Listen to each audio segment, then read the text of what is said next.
Yo, what's going on, guys? Crispy Flakes here. Welcome to Extra Crispy. For today's video, we got a video by a YouTuber known as Sub Me and Coach. Link to his channel in the description below. Titled Ranking Every Starting Point Guard of the 2019-2020 NBA Season NBA Tier List, guys. So yeah, man, we're gonna check out his rankings right here. You know, I'm really in the search of just the absolute perfect rankings out there, man. So let's check it out. Let's see what the guy's all about. And see where his NBA knowledge is at. Let's get it, bro. So here's the tiers. I have 9 tiers here with me, and let's scroll down. 45 to, I think 44 or 45 guards. I even got some backup point guards, you know what I'm saying? There we go, there we go. And we're going to be whole slew of players. So let's start, you know, GOAT tier. You know who the GOAT is, right? Mr. Oh, fair enough, fair enough. LeBron James. Let's scroll up. Some people still consider him a small forward, but I think he's a point guard. It's not the NBA's got him listed. Go from first to last, all right? So Malcolm Brogdon, I'm going to put him in B tier, solid. Right? He had a very good start in the beginning of the season, but he kind of fell off. And he also got injured, you know what I'm saying? But right now I'm putting him in B. Still one of him and Depot can long-term be good. I put him in the same tier as Malcolm Brogdon. He's actually averaging better stats than Malcolm Brogdon. I don't think a lot of people know that. But I'll put them in the same tier. Lowry, I'm putting them a tier higher, you know. Yeah, I mean, Fred VanVleet technically plays shooting guard, I guess. But I say technically though, double technically, it's like, it's a double point guard backcourt. So I'm okay with it being like that. Better than both, pretty easily. Rondo's like a D. Yeah, damn! You got him as an F! Basketball courts, right? Like, Rondo, he's hurting his team. He might look good some games because of his box score stats, but him holding and ball out, him trying to assist hunt is like... He trying to be Boston headband Rondo. And he might look good sometimes because he's the only point guard off the bench, but other than that, he's not really that good. You know what I'm saying? Kendrick Nunn. He's like a C+. He's okay, he's pretty good. I put him in C? Okay. C tiers. I'll put him in the C tier right now. Not that good of a defender. Hot and cold. Like, he's a streaky type of player. Yeah, with these ranking videos, like all I usually ask is for people like consistent. So we got Kendrick Nunn as a C. I'm fine with that. It's like I gotta see where everybody else is though, because so far it's like, yeah, I mean, I would, you know, it seems like C's guys like average. I guess you could say Nunn is an average point guard. So, you know, Mike Conley has been pretty bad this year. You know what I'm saying? Probably really disappointing. Started off horrible. I think he's gotten a little better, maybe. Mike Conley is like the Jazz the biggest free agent of all time, and right now it's looking like it's Bogdanovich instead. You know what I'm saying? Like, Mike Conley's been pretty bad. I'll put him C plus here. You know what I'm saying? I think I'll take Nunn over Conley right now. Low key. Does he deserve to be in there? No, I don't think so. So let's go to Jeff Teague. Also, damn, bro. Don't have to explain. Dennis Smith Jr. is young, but he's getting an F right now. Jeff Teague has fallen off. Thomas Satoransky, pretty average player, you know what I'm saying? He's going to give you 10 points, 4 rebounds, 5 assists. C. And decent efficiency. Pretty good efficiency, actually. So I put him a tier higher. Okay. Right? Okay. I put him in a D tier. Kobe White. Okay. Everyone has like a good perception of Kobe right now. And I like Kobe White, you know what I'm saying? The J.R. Smith of point guards. Throughout the whole season, he just hasn't been that good. Streaky. You know, he's been really inefficient. So I'm gonna put him next to Satoransky. Satoransky. I can't say it. All right. Anyway, yo, I felt that on a deep level. I'm putting him in the D tier. Low key, I feel there's so many bitch ass NBA names out there that I just messed up. It's like I took speech classes, guys. I had speech classes as a child. Okay, it's like it's not that I don't know who it is, and I got speech impediments. Right. I might change these up. Just because I have them right now doesn't mean, like, I can change them up anytime. You know what I'm saying? Hit with that revision. Don't get mad and dislike the video right away. Just hear me out. All right. Kemba Walker, I put him next to Lowry. Okay. He really respects Lowry. I don't think he's the best That's good. That's good. Celtics anymore, like what people thought in the beginning of the season, because Jason Tatum's been so good. But he's still been pretty good. Lately, he was bad because, you know, came off the injury. But before that, he was pretty good. He's been perfect for the Celtics. You know best way to say John Morant. All right, now John Morant doesn't really have this. Does he have the stats to be in there? Actually, he does have the stats to be in there. You know, I would say I'm so. gonna move all these two guys down. Damn. Okay. Okay. I like the move down of Mike Conley. That's fair. I think Freddie's right there with John Morant. I think Freddie should also be a B. Right, and then I might leave John Moran there, all right? Because he might not have better stats than Van Vliet. Fred VanVleet right there. He's probably better than those guys because, you know, him by himself, he has some good role players around him, but he really, like, raised that team's floor and ceiling. Like, he's been carrying the Grizzlies. I don't really have to say much. He's been dominating the Rookie of the Year conversation because Zion has... Yeah, he better win over Zion. Amazing, Zion don't deserve it. Like, everyone thought the Grizzlies were going to get, like, a top 2 pick, you know what I'm saying? So, I'm going to put him in the B tier, to be honest. Now, Elfrid Payton has good stats, but he is bad. He doesn't make his teammates better at all. He makes his teammates worse. He's just trying to get a good... He ain't got nothing to work with. Just trying to put his stats up, all right? Now, Fred Ntilikina has defense, but come on. You know, you got to give us some offense. You know what I'm saying? Like, you can't just be shy and timid all the time. So he needs to just work on his three-point shot, and he would be the ultimate 3-and-D player. Like, put him at the point guard, shooting guard spot, don't matter. But yeah, he's just like reluctant to do so. He's in the F tier. I'm sorry. I'm put all the Knicks guys together. D'Lo is a B this season. I put him next to John Morant. He's a tier higher than Van Vliet. A little bit of a fall off from his All-Star year. You know what I'm saying? I don't think people have to... Yo, Jamal Murray, he's a D tier. For obvious reasons. Argue that. Same with Jamal Murray. Same with De'Aaron Fox. De'Aaron Fox has been quietly very good. To be honest, he's probably the best out of all of these guys in the B tier. He probably is. Damn, you didn't get that comparison to John Morant? Right? Devontae Graham is also just like Malcolm Brogdon. Everyone's like, yo, he went from 3 points to averaging 18 points. But efficiency is not great. He's only really good at shooting threes and playmaking. You know what I'm saying? Even that is like... He can't drive. He can't do any of those things. And I don't even think he's a starting caliber point guard. I think he's a 6th man at most because he's so small. So he's horribly inefficient. So I'm going to put him next to Nunn and Conley. Right? I feel like he deserves that place. He doesn't deserve any higher. Yeah, I think that's fair. So, also cooled down, you know, ever since that, like, first couple months. Because now I'm starting to get a feel for, like, what his criteria is. And, yeah, I wouldn't say Devontae Graham. Like, yes, he's definitely a very improved player, but he's not Fred VanVleet or Malcolm Brogdon. So, kind of the same song and dance as Nunn, where it's like this guy came out of nowhere, but as the seasons progress, it's like, yeah, you haven't really seen it, like, he's regressed a little bit. Chris Paul... Don't have to say it. Revenge season for Chris Paul, right? Yeah, good for CP3. I'm happy for him. I'm not the greatest Chris Paul fan, but hey, right? Gotta put respect where respect is. This season, only 2 players really get a pass because Steph Curry and Kyrie Irving, I guess, kinda. But you know, speaking of Kyrie Irving's right here, so I will put him here as well. He should probably be over there. People could... Yeah, probably should be an A, but this season he's fallen off a little bit because of injuries and inconsistencies. So he'll be a top tier next year. I don't know. Yo, that shit all round, man. Let me go. I don't know if I'm ready to put him lower. You know what I'm saying? And he only played 20 games, so I'm kind of... Oh yeah, I'm gonna put him lower. Hell no. Well. Hell no. So I'll just put him there because the talent and the productivity and the efficiency is there for Kyrie Irving, right? So Luka Doncic is obviously a tier over all these guys. A+. I might actually put him in the A+ tier because... He should be there. A+ tier means like you can go head to head with LeBron James, all right? And Luka Doncic has done that, and he will do that for the past, you know, until LeBron retires, right? Luka Doncic is ready. Terry Rozier, I'm putting him in the C tier. Terry Rozier and Devontae Graham, you know, both of them backup point guards, you know what I'm saying? Like, I don't think Terry Rozier is a starter because he can't play make. He's got them ranked perfectly because, like, I'm not going to say that they're both bench players. I don't know if I quite think that.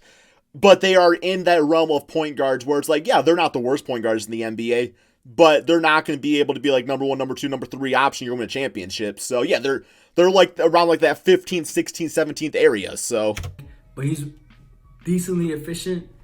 And he can drive, but Devontae Graham can play, make shoot threes, can't do anything else, right? So both of them are like kind of the same level, to be honest, right?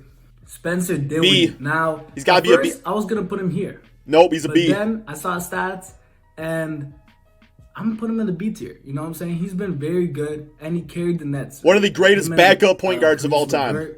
Yeah, I said it. Have been carrying the Nets, so I'm gonna just put him over there. He deserves to be over there. Had a great season. Shout out Spencer Dinwiddie. All right, Patrick Beverley. Now, I don't want to put him in the F tier because He's just a little bit better and a little bit more impactful. You can't hide it. I mean, you can't bully him on defense even though he's small. He's a good defender. Yeah, I can almost argue C tier just because, you know, he's not going to put up the scoring numbers of the guys above him, but like just looking at what it is that he specializes in, you know, it's like that's almost where you got to base a guy like Patrick Beverley at. Not a great defender, but you also got for D Rose. He playmakes a little bit. D Rose gets a lot of rebounds. A++. I think he deserves to be in the D tier, right? Derrick Rose. Come on. Let's get it. Definitely deserves to be a C+ tier. C+? Come on, man. D Rose having a damn best season since an MVP year, bro. Come on, man. C+ from my guy D Rose. Oh man. Okay, let's hear him out. Pretty good. He's been really great for the Pistons. Yep. You know, a lot of teams wanted to buy him out. I really wish we could have saw him on the Lakers. Doesn't matter now because, you know, NBA suspended. But, you know, if the NBA is still going, imagine if he was on the Pistons and you get to see him run point guard instead of Rondo. But whatever, you know, free Derrick Rose. Well, y'all should have signed him. We're just going to move on to DeJounte Murray. He was there for the taking for anybody. DeJounte Murray, I don't know if I'd have to put him here. Like, pretty disappointing year for the Spurs in general, and basically every player minus DeRozan and Aldridge, right? They've been pretty bad though, so you know what I'm saying? Like DeJounte Murray hasn't taken that leap. It's one of those specialty point guards, also like Beverly. Still a decent overall contributor, like versatile player, but the jump shot isn't there, and like he's not that efficient. So I'd have to put him in the C tier, right? Team's bad, he's not that good. So Chris Dunn, I have to give you an F. Yeah, Chris Dunn is done. You know, but that's it. Y'all like that pun game? That's literally it. Austin Rivers, he's pretty serviceable, plays some defense, plays well in that system. Can be the backup point guard for James Harden. Based off this. So I like Austin Rivers. I'll put him in the D tier for sure, right? Now, Goran Dragic. C? You could argue that he could be on the C+ tier, but I'm not doing that because he's a good backup guard, plays his role. Sometimes he's a great player, but he's not Fred, Malcolm, or Derrick Rose. Because I'm looking at, I'm like, all three of those guys should be B tier, but at the same time, I don't know. I think I like how he's got it ranked out so far. Because it's just like you see like guys like in the D and C, and like you feel like they're getting disrespected, but C means average, and yeah, okay. Sometimes he's not, but defensively he's horrible, and he's bro, I guess what's up Alonzo. And I think him and Kendrick Nunn, like, there's not much of a big difference except experience. You know what I'm saying? So I put him there. Lonzo Ball, my guy Lonzo, I made a video about him. Go watch that, by the way. Probably a D based off these rankings. I put him next to VanVleet and all these guys. I think I like Lonzo Ball. I am a big Lonzo Ball fan. I think he's one of the most underrated players in the NBA. But I am not ready to put him on the same tier as Fred, Malcolm, or D Rose. He ain't there. Like, he could get there. He's gonna get there sooner rather than later. But he's right in line with the C tier guys right now. I was even gonna say D, but I could definitely make a case for C. C plus I think is an over tier. Lonzo Ball could definitely reach the B tier next year. People could make an argument that he's in the B tier, right? Very versatile player. No, I make argument in C, unfortunately. But we're looking at the whole season, so bad Wanamaker trash. What? Wow, really? Bro, Wanamaker's a solid backup. I actually like him on the Celtics. I'd say he was probably a D tier. I know he had a nice little stretch for the Celtics. I don't know what he's doing. Well, I know he's doing anything these days, but I would say he's a D tier. Steph Curry. All right, he's gonna be. He's gotta be GOAT. No, he's gotta be GOAT, man. Come on now. And these are the only two players, right? Come on now, Luka man. And Steph. Now, I just want to bring this argument. I'm not gonna compare who's better, all right? Like they're in the same tier. He's gotta be in GOAT tier, man. Come on now. But I'm not gonna make that argument. But James Harden is gonna have that one spot for the All-Star next year, right? Now, Luka and Steph are gonna be battling for that spot every single year, and I think that's exciting. I just want to put that in your head, right? They have to battle for it. You know what I'm saying? Now you're right there with LeBron. Because, when you look at point guards, but Steph is probably more an impactful player, right? I will say this is like the second tier rank challenge, tier rank video that I've seen, because I did one like a week or so ago that I checked out. I think it was for point guards, and yeah, Steph Curry was not put in the GOAT. You can definitely tell Steph's got like you either love him or you hate him. It sounds like. Jalen Brunson, I was gonna put him in the F tier, but I've been kind of sleep on him. So I like him on the Mavericks. I looked Smart at his stats player. before I was like kind of guessing where to put these guys. Deep dish ish. Ish Smith, garbage. Sorry. Shabazz Napier, Nope. Manu Mude, nope. Okay. Damian Lillard, now this is where I have the A tier for. He deserves to be there. Damian Lillard is just head over and shoulders better than Lowry. Like, he's better than everyone in the A- tier. Pretty. He is. See, that's why I don't know if this is, well, it's got to be based off this season. And if it's based off this season, then I think Damian's got to be right there with Steph Curry. But if we're basing it off of just like where these guys are just like at this point in their NBA career, looking at maybe like the last 2 or 3 seasons, then Damian Lillard got to be an A+ with Luka, and Steph Curry got to be listed as a GOAT. Because Damian this season been better than Steph Curry, but that's not what it's based off. See, that's like I don't really know. I don't really know. Because Damian been like top 2, 3 point guard this NBA season. So, I don't know. Easily, right? And so is Westbrook.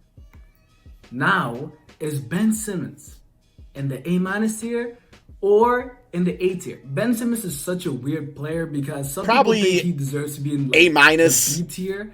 But I'm pretty high on Simmons. I'm not very high. I'm going to say A- because people say that Ben Simmons has not gotten better this year. Stat-wise, no, not really. Defensively, I think he's kind of gone another tier up. I would say A-. I look at everybody in the B tier. I would take probably John Moran over Ben Simmons, like long-term. But this season, I'll take Ben Simmons over all the guys in the B tier. So I say A- for sure. Simmons, but I think he deserves to be in the A- tier for sure. But you could say, hey, put him in the A tier. You know, Ben Simmons is great. All right. You know, to you. But this is my list, all right? Yeah, fair enough. All right, Eric Bledsoe. I'll put him right here. I think that's what he deserves. Best team in the NBA. Just think Lounge was too high still. Defense. Can't do it in the playoffs, but this is the regular season we're talking about, right? So, we just gotta move on. He deserves to be there, right? Ooh, let's see what does with Trey. 2 players left. A- for Trey? Or A? Rubio and Colin Sexton. Oh, we also don't have Darius Garland. I'm sorry. I'll put Darius Garland also in the D tier. Right? Rubio deserves to be in the D tier. In the beginning, he was doing very good. He was doing a lot of good things for the Suns, but then Ricky Rubio's like amazing gifted passer. He just is who he is. He's gonna hurt your offense. They're just gonna double team Devin Booker and help off Rubio. And his form's not quick enough to punish you, right? He's not even a good enough shooter to do. Yeah, ugly ass form for sure. Very flat. I'm putting in Trey Young in the A- tier. I think everyone in the A- tier is comparable. You know what I'm saying? Trey is probably better than all those guys. Offensively, Trey Young is probably one of the worst defensive players in the entire NBA. So I think offensively, you know, we look at those are typically the sexy stats, you know, the points per game, assists, all that stuff, and Trey Young does that all, but he leaves a lot to be desired on the other half of the basketball court, which is 50% of the game. To be honest, right? You can say Kyrie's better. You can say Ben Simmons better. You can't say Kemba or Lowry, but I'm not putting them in the B tier either. They're just the worst in the A- tier, right? Makes sense. Last guy, Colin Sexton. Now, Colin Sexton is a very C+. good scorer. Like last year, he was taking a long time to get acclimated to the NBA, and you know he always has these slow starts, but then he just turns to a bucket. Now, just because he's not a good playmaker doesn't mean he's a good player. You know what I'm saying? And I am tempted to put him in the C+ tier. Might be a little bit high. I think a lot of people would put him in the C tier, but yeah, I think it's inconsistencies. It's like he's been balling out like the last, you know, when the season was ending and stuff like that. But he's a walking bucket. You know what I'm saying? Just because like he's partly to blame for the Cavs being bad, but he's been a great scorer. So that's everyone. Okay, that is his list. Let's see if he doesn't need it's not like looking like he's doing like any revisions or nothing like that. You know, obviously it's his list. I don't think it's a bad list. Obviously there's players out there that I disagree with, but that's gonna happen with anybody's list out there. But overall it's not bad. It's not bad. You guys give me your thoughts in the comment section below. What I do like about what he's done here is I thought he was very consistent. Like sometimes people be all over the board with how they're considering and bucketing players together, and I think he was very consistent across the board for the most part, guys. So yeah, what do you all think, man? Let me know in the comment section below. Check out his channel, and peace out, my friends.